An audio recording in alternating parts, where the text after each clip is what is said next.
Good morning, everyone. Thank you for joining us this morning on our conference call with Director of Athletics, Oliver Luck.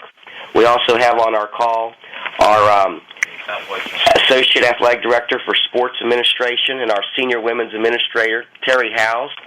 They will both be here to answer your questions and to talk about our reintroducing men's golf that we released this morning at 9 a.m. I'm going to turn it over to Director Luck here in just a minute, but I do ask that you please identify yourself when asking a question, and also if you need to ask a certain question to Terri, please do so and direct your question to her. So once again, please identify yourself, and we'll start now with Director Luck with an opening statement. Thank you, Michael. Good morning to everybody on a start of a great golf week for the state of West Virginia. We are delighted to announce that men's varsity golf will become once again a sport here at the university after an absence of 33 years. There's plenty of information in the press release that Mike and his people put together. As you can read, we plan to start the program formally in the 15-16 academic year. We hope to have a head coach about a year from now, and who can spend time recruiting and building up the program. We'll phase the program in over a couple of years in terms of fully funding the scholarships. But we're just very excited about the opportunity, which doesn't come along very often, to add a men's sport in the modern world of intercollegiate athletics, but we're delighted that we have an opportunity to do that. I would like to thank Ken Tackett of the West Virginia Golf Association. He has helped us enormously over the last couple of years, really, with advice and working with a lot of his golf supporters across the state. We were really blown away by how passionate people are about bringing back collegiate golf. I'd also like to thank our former golf alumni. I had a chance over the last year and a half to meet a number of very passionate, successful business people, including federal judges and doctors, dentists of all sorts, lawyers, developers, who really got us excited about bringing back the sport of men's golf. These are folks that played in the 50s and 60s for great coaches like Charlie Hockenberry and had great stories about what golf meant to them and how important golf was in their careers as they were undergraduates here at the university. I'd also like to thank the Mountaineer Athletic Club for the work that they've done. Matt Borman and his folks have done a marvelous job of organizing a number of tournaments over the summer last year and into the fall, working with many of our golf alumni.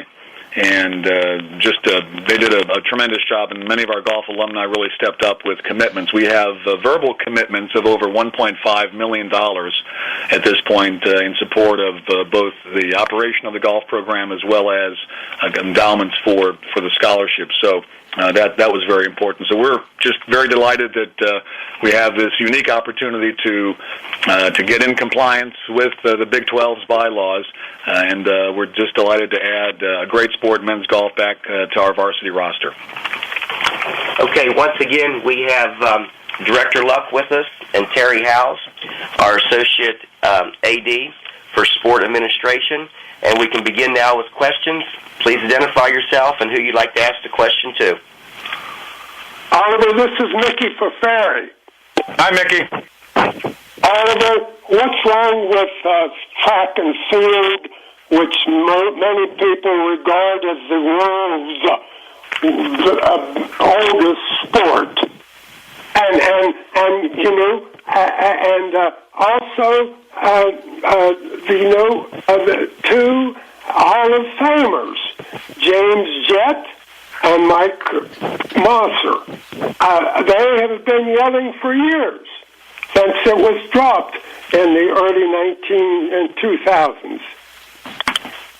Well, number one, there's absolutely nothing wrong with track and field. It's a great sport and does have a great legacy here at the university.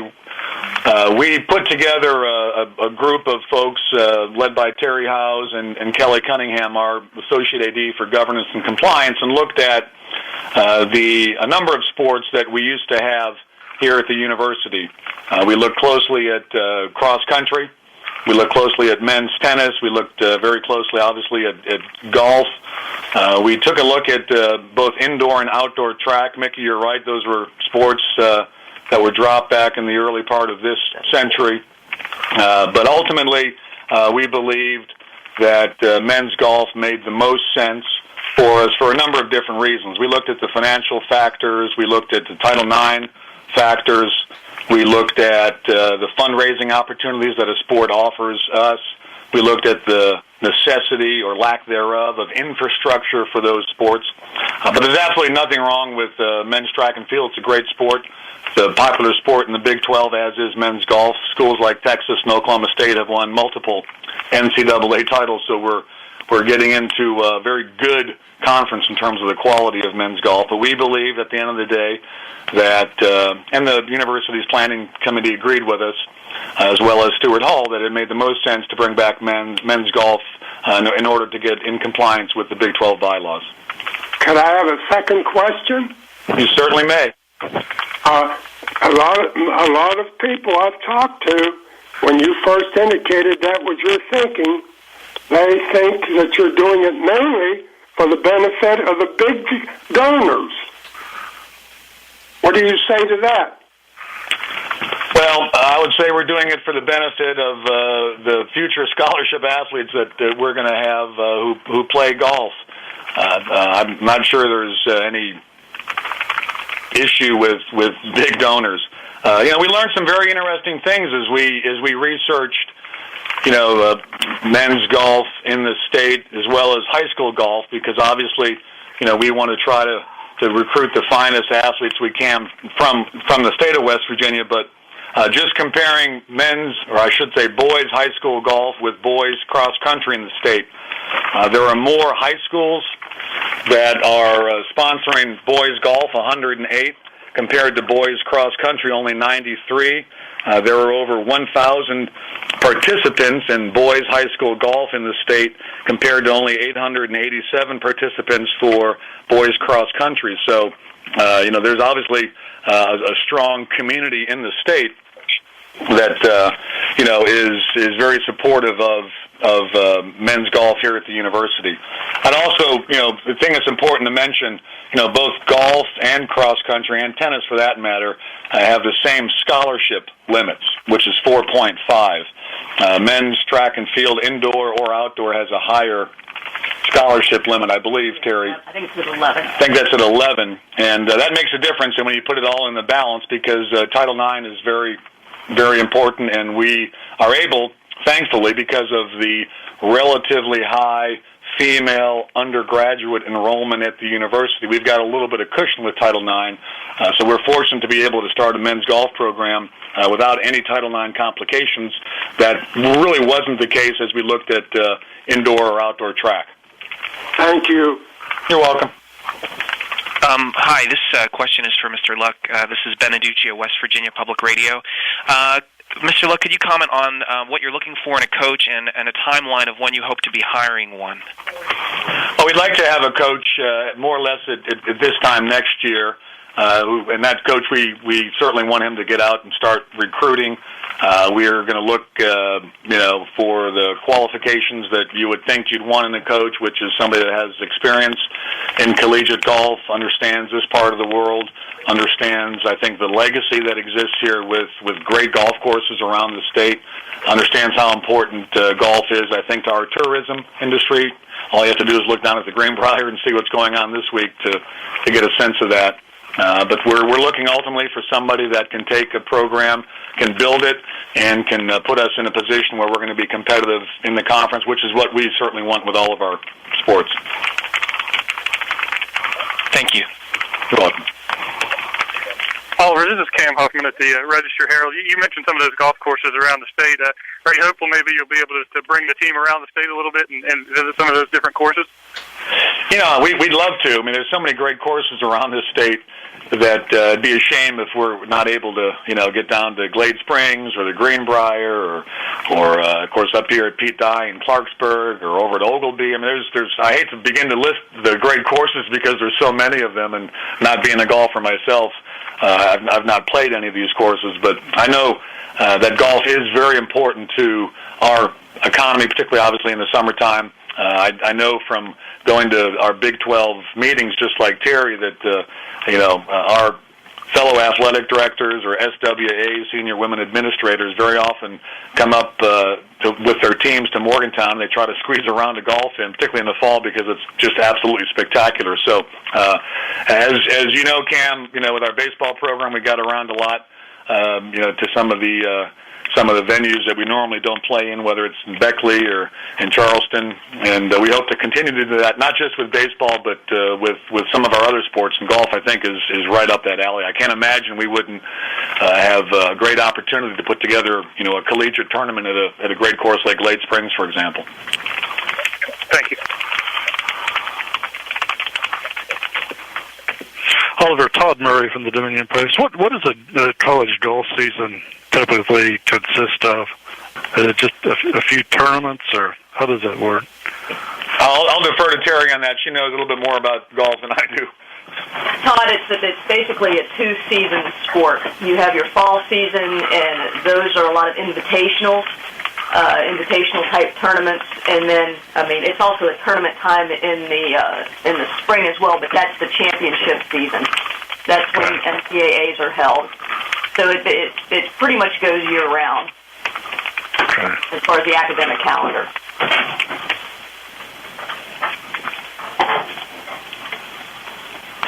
This is for both Oliver and Terry. This is Kevin Kinder from the Blue and Gold News.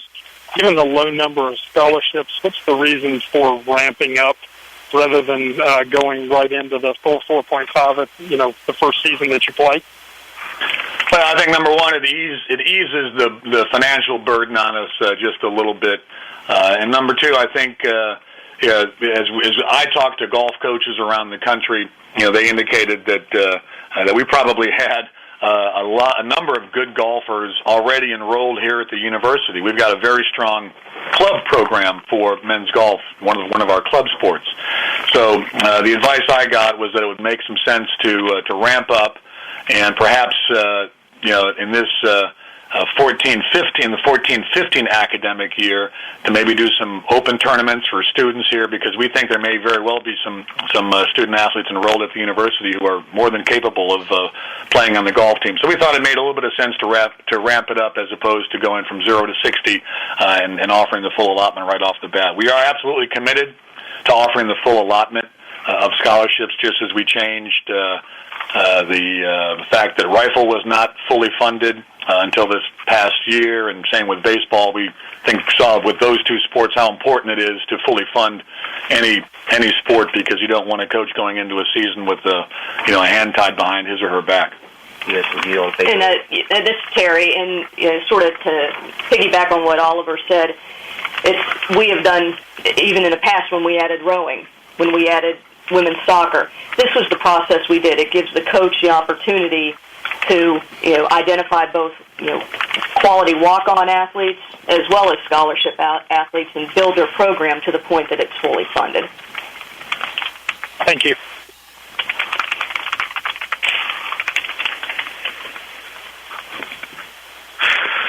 Oliver, if you had some coaches express, or people express some interest in this job already as you were doing some of your fact finding, if you started a program, hey, I'd like to be considered. Did you have people reach out to you in that way?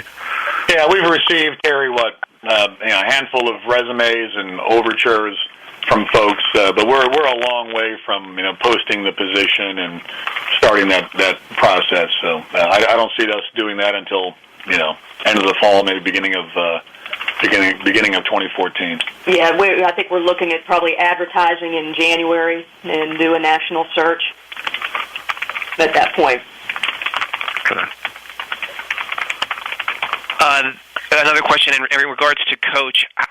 I'm not entirely sure. Could you discuss this, Mr. Luck?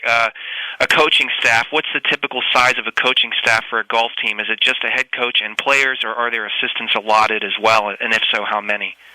Could you identify yourself, please, with your question? Sure, yeah, this is Beneduccio again. I'm sorry. Okay, this is for Mr. Luck. Right now, our plan is to have just one coach. I do think there are some programs that have an assistant coach as well, or a GA. We'll have a head coach and a GA, but have no plans at this point to have an assistant coach. There are a number of programs that where you have both men's and women's golf, where you have a head coach for each, and an assistant coach is often shared between the two. Of course, at this point, we have no plans to add any other sports. So we'll stick right now with one head coach, supported by a graduate assistant. Oliver or Terri, this is Mike Casaza. How are you? Good, Mike. Hi, Mike. I believe, Oliver, you mentioned the $1.5 million. That was something about that I'd have to scroll back up. But an approximation of money you received. Is there a goal you want to hit there? Because I know, like scholarships, for example, you have to endow them for years at a time. So is that enough for right now? Do you have to reach a certain mark? We don't have a certain mark to reach, but we're delighted that we have verbal commitments at this point of I think over actually $1.5 million. So that's a combination of commitments to endow the scholarships for the team, as well as some support for the operations of the team. But we don't have a number in mind that we need to meet. But we'll continue to raise funds for the golf program. We've been, quite honestly, just absolutely delighted with the response we've gotten from former players, from folks around the state who just love golf and believe that it's high time the university has the flagship school has a men's golf program. So that's all been very, very positive. And then in the email you included an approximation for the costs and $200,000. And that includes everything: scholarships, travel. I'm assuming you might have to rent courses. That's all encompassing. Your budget. Yes, we looked at what Big 12 schools are paying for golf. We looked at some other peer institutions in terms of what they're paying for golf. Roundabout, you'll find a lot of programs at the NCAA level, Division I level, that are spending $250,000, $300,000. That's an approximation, but we think that that's a pretty good number for us in terms of launching the program. One thing to add with that is that we will not play a regular season competition with the Big 12. That is just a championship event. So much of our travel and operating costs are based off of the Mid-Atlantic, Eastern region travel tournaments. And that's important to note. Unlike, for example, a tennis program, either men's or women, where you play dual meets and you travel out to Texas, to Oklahoma, to Kansas, to Iowa.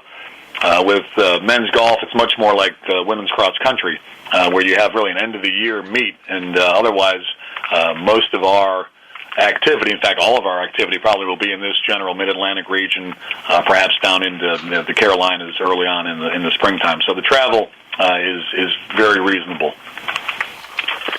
right, took the words out of my mouth. Thank you for answering that. You bet.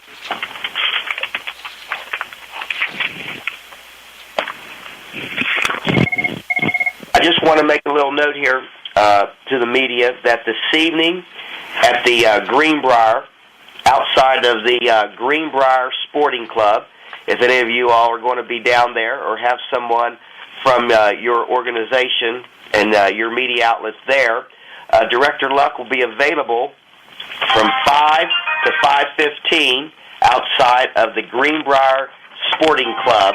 If anybody needed to talk to him or wanted to get some additional comments from him in person, once again, that's tonight between 5 and 5:15 at the Greenbrier Resort, specifically the Greenbrier Sporting Club. He can answer some additional questions or be in person if you all have anybody from your outlet there. With that, I think we are at the end of our questions. I thank you all for joining us today. Have a good holiday weekend or week. Thank you. See y'all.